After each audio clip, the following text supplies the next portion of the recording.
안녕하세요, 신지우입니다. 저는 전세계의 미스터리한 사건 사고를 소개하고 있습니다. 1957년 6월 9일 영국 잉글랜드의 치체스터라는 항구엔 이날 수많은 어부들이 모여 있었습니다. 어느 어부가 해안가로 떠내려온 괴상한 물체를 발견했다는 소식에 구경하러 왔던 거죠. 그런데 이 물체는 목과 손이 잘려나간 남성으로 보이는 시신이었습니다. 흔치 않은 일이지만 한 번이라도 보면 이날의 기억은 평생 충격으로 남게 되겠죠. 처음엔 큰 물고기나 상어 아니면 대형 쓰레기일 거라 생각했는데 죽은 사람이라는 사실에 치체스터 항구 사람들은 하루 종일 이 사건을 이야기했습니다. 시신은 잠수복을 입고 있었어요. 이 시기가 냉전 시대였기 때문에 스파이거나 영국 해군이 작전 중 사망에 떠내려왔다는 이런 생각을 하는 사람도 있었습니다. 어부들은 이 시신을 어떻게 할지 고민하다가 경찰에 신고했죠. 가장 처음에 경찰이 한 일은 당연히 신원을 알아내기 위한 검사였습니다. 이런 일을 주로 하는 사람이지만 신원 확인이 가능한 얼굴이나 치아, 지문이 없었고 DNA 검사 기술도 개발되지 않은 때라서 방법이 없는 거예요. 범인은 이 사람의 신원이 밝혀지지 않도록 최선을 다했던 것 같습니다. 시신 검시관은 몸에 난 상처나 신체적 특징, 발견 당시 몸에 입혀진 옷으로만 최대한 신원을 알아내 보기로 했어요. 그러자 1년 전에 실종된 어느 잠수부와 신체적 특징이 같다는 사실을 알게 됩니다. 다리에 난 상처와 선천적 기형으로 갈고리처럼 굽은 발가락과 이탈리아에서 만든 잠수복을 입었거든요. 그 사람일 수밖에 없다는 짐작이 들었던 거죠. 검시관은 이 시신이 라이오넬 크랩이라고 결론 내립니다. 이 발표에 영국은 심각해졌어요. 그러면 라이오넬 크랩이라는 남성이 누구인지를 알아봐야 되는데요. 대체 어떤 사람이길래 영국이 긴장하는 걸까요? 자세한 이야기를 알아봐야겠습니다. 다음 내용이 궁금하시면 구독과 좋아요 부탁드립니다. 라이오넬 크랩은 버스터 크랩이라고도 알려져 있는데요. 본명이 따로 있습니다. 라이오넬 케네스 필립 크랩이라 그래요. 1909년 1월 28일 영국 서남부 스트리트햄에서 태어났습니다. 부모의 이름은 휴 크랩과 베아트리체 크랩이라고 해요. 집이 가난했다고 합니다. 불우하게 자랐지만 비행 청소년이 되진 않았고 성인이 돼서 직업을 여러 번 바꿨어요. 그러다가 배를 탄 적이 있습니다. 2년간 바다에 나가서 생활했는데 이 생활이, 배 위의 생활이 자기에게 적성에 맞다고 생각한 겁니다. 그래서 영국 상선 해병과 해군 예비대에 입대했어요. 이 일이 자신의 인생을 바꾸는 계기가 됩니다. 세계 2차 대전이 일어난 거예요. 전쟁이 나자 육군 포병으로 보직을 옮겨 참전했고 2년 뒤인 1941년에 다시 해군으로 입대하는데요. 이때 이력을 보면은 폭탄과 기뢰 제거, 파괴 공작을 주 임무로 맡았다고 합니다. 스킨 다이버로 주요 임무를 수행하면서 베테랑 요원이 됐고요. 다이버들 사이에서 실력이 좋다는 소문도 났습니다. 지브롤터 해협에서 이탈리아 해군이 뿌려놓은 기뢰를 제거하거나 지중해에서 적선 파괴 공작에 투입된 적도 있거든요. 여기서 공로를 인정받아 훈장을 수여받았고 소령으로 진급했어요.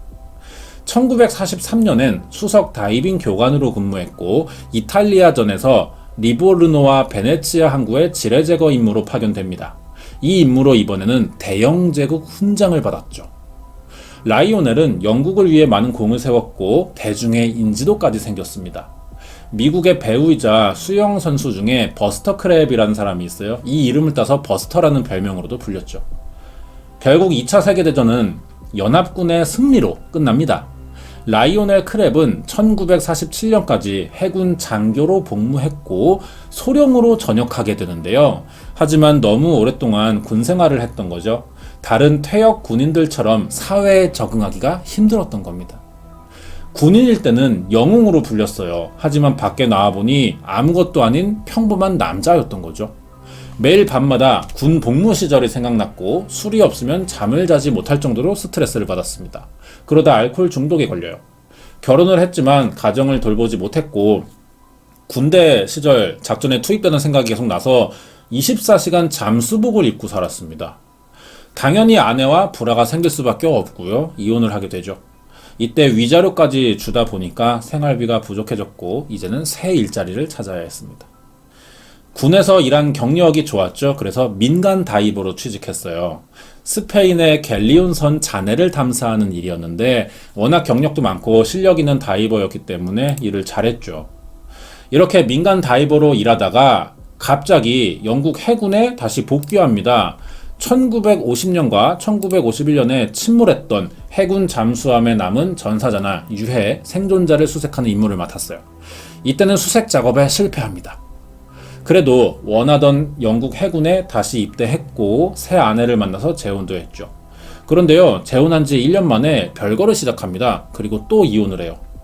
심적으로 좋지는 않았겠죠. 하지만 이 사람은 그래도 군 생활을 할 수 있다는 게 너무 좋았어요. 라이오넬은 1955년 또 한 번 중요한 작전에 투입됩니다.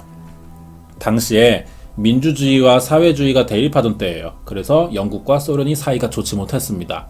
마침 바다에 소련군 전투함인 스페르들로프가 있었는데 속도가 빠르기로 유명한 배였습니다. 영국은 이 배가 왜 이렇게 빠른지 궁금했어요. 그래서 라이오넬에게 선체를 조사해 오라는 임무를 줬죠. 혼자 투입된 건 아니었습니다. 동료 잠수부였던 시드니 놀스라는 남성과 같이 갔죠.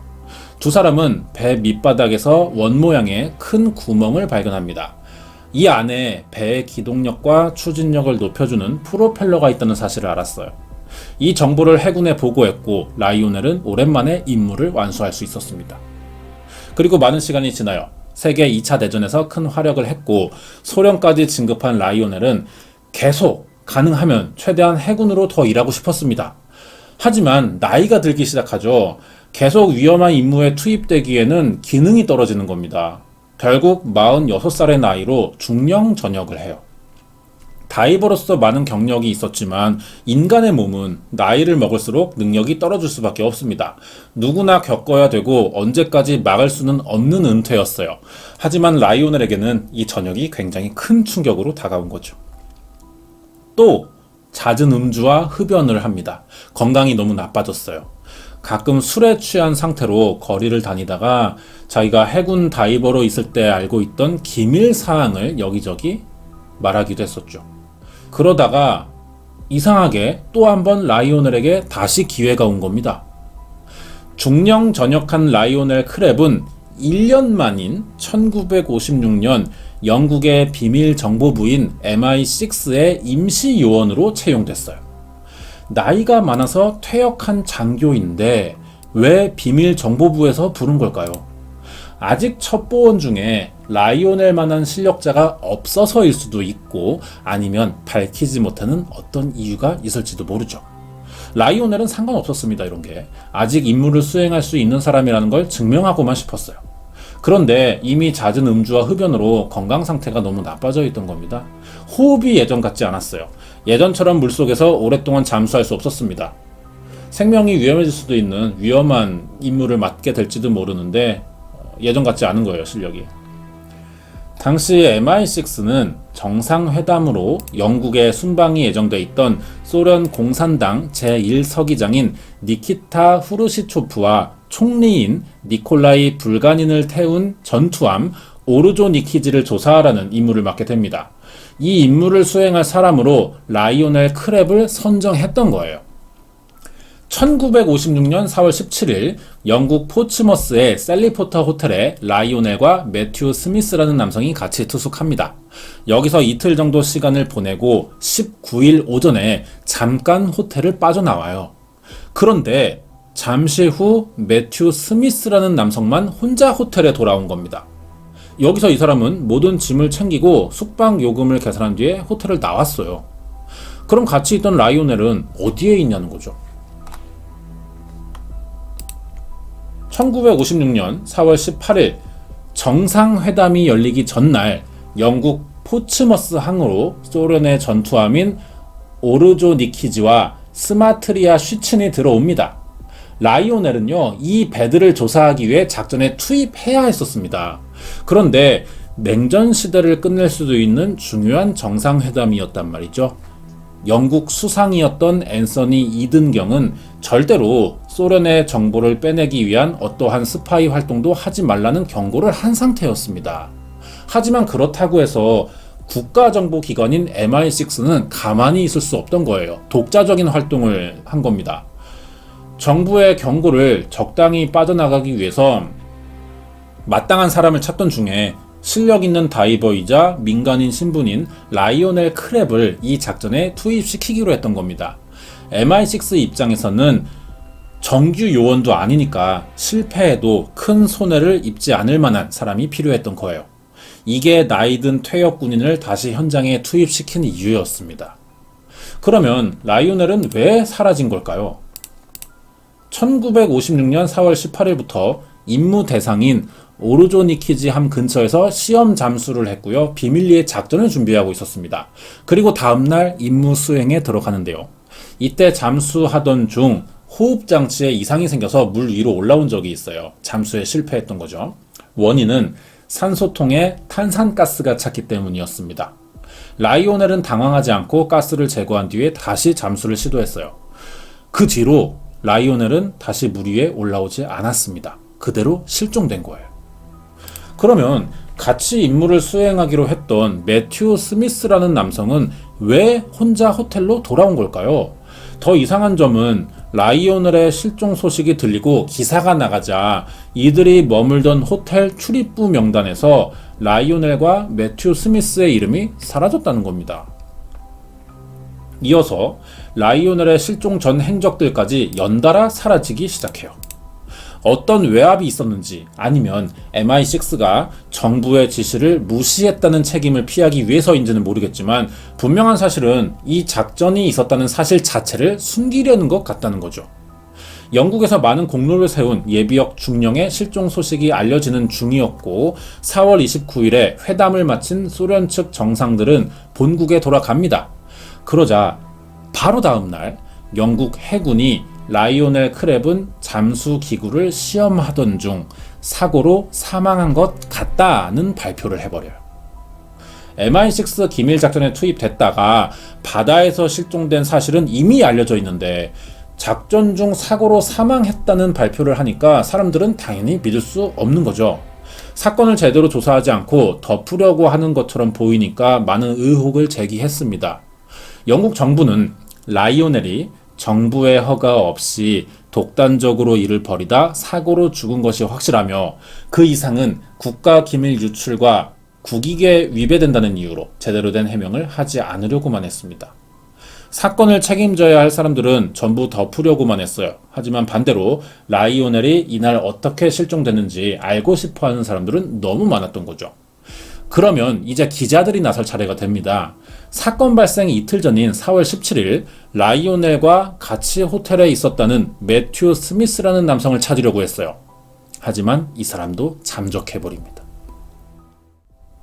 사건을 증언해줄 유일한 사람까지 잠적하자 더 이상 라이오넬에게 무슨 일이 일어났었는지 알아낼 방법은 없었고 사람들은 점점 이 사건을 잊기 시작합니다. 그리고 1년 2개월 뒤 영국 치체스터 항에서 어부들에 의해 목과 손이 잘린 채 잠수복을 입은 남성의 시신이 발견됐던 거죠. 시신은 1년 전 바다에서 실종됐던 라이오넬 크랩이라는 부검 결과까지 나오자 다시 영국은 이 사건에 관심을 보입니다.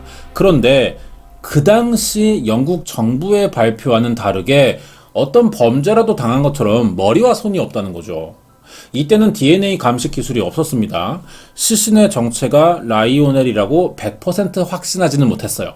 단순히 신체적 특징이 유사했기 때문에 높은 확률로 그 사람일 것이라고 추측했던 거지만 만약 검시관의 부검 소견이 사실이라면 지금이라도 DNA 검사를 해보면 되는 겁니다. 그런데요, 부검 이후 이 시신이 어떻게 처리됐는지 아무도 알지 못하는 거예요. 처리 과정을 기록한 내역이 없는 겁니다. 라이오넬이라 확실해져도 어떻게 사망했는지 알 수 있는 방법은 여전히 없다는 거죠. 일부 사람들은 치체스터 항구에서 발견된 시신은 라이오넬이 아닐 수도 있다고 주장하는데요. 작전을 수행하던 중 소련의 요원들에게 붙잡혀 끌려갔다는 이야기가 있고, 오르조니키지 함에 탑재된 특수 장치에 걸려 빠져나오지 못한 채 익사했을 가능성도 있다고 합니다. 아니면 평소 소련을 견제해야 한다고 주장하는 사람들이 소련 정상들의 방문에 앙심을 품고 배에 몰래 수중 폭탄 장치를 설치해 뒀었지만, 이 배를 조사하러 왔던 라이오넬이 그 폭탄을 제거하려다가 폭사했을 수도 있다는 이야기도 나왔어요. 이 폭발의 충격으로 머리와 손이 날아갔던 것이고 남은 몸통만 파도에 밀려왔다는 이야기인데요. 증명할 수는 없는 가설이죠. 가설이니까. 하지만 그래도 최소한의 신빙성 정도는 있어야 되거든요. 그럴듯한 생각이어야 한다는 겁니다. 그런데 전혀 그렇지 않다는 거죠. 만약에 폭사해서 신체가 훼손됐다면은 다른 부위가 잘려나가진 않더라도 전체적으로 몸에 상처가 남아야 하는데, 시신 발견 당시 잘린 곳 외에 다친 부분은 전혀 없었거든요. 부검에서도 다른 상처는 발견되지 않았었습니다. 라이오넬 크랩의 사망 원인을 두고 많은 사람들의 이야기가 오고 가는 가운데 여전히 진상은 밝혀지지 않고 있었어요. 영국 정부는 아무 말이 없고 자신들과 관계가 없는 일이라며 선을 긋는 중이었습니다. 한 가지 확실한 건 라이오넬은 영국 정보부인 MI6의 요원으로 임무를 수행하던 중 사라졌다는 거죠. 그 임무는 소련을 상대로 한 첩보 활동이었고요. 이 과정에서 무슨 일을 겪은 거라면 단순한 사건이진 않을 겁니다. 어떤 집단의 확실한 목적과 계획에 의한 대응이었을 가능성이 있는 거죠. 따라서 라이오넬 크랩의 사망에는 배후가 있을지도 모른다는 이야기인데요. 그럼 만약 정말로 배후가 있었을 경우 누구와 가장 가까울지 알아보도록 하겠습니다. 먼저 MI6는 왜 나이가 들고 능력이 떨어진다는 이유로 은퇴했던 사람을 다시 발탁했냐는 겁니다. 만약 라이오넬이 임무 수행에서 실패하거나 적국에 붙잡히기라도 하면은 자신들의 계획이 드러날 위험이 생기겠죠. 이런 피해를 최소화하기 위해서 언제든지 버려도 상관없는 카드로 라이오넬을 선택했다는 겁니다. 왜 이런 추정을 하냐면, 라이오넬의 목숨을 빼앗은 사람은 소련이 아니라 임시 요원으로 뽑은 MI6 아니면 MI5의 소행일 수도 있다는 가설 때문에 그런 거죠.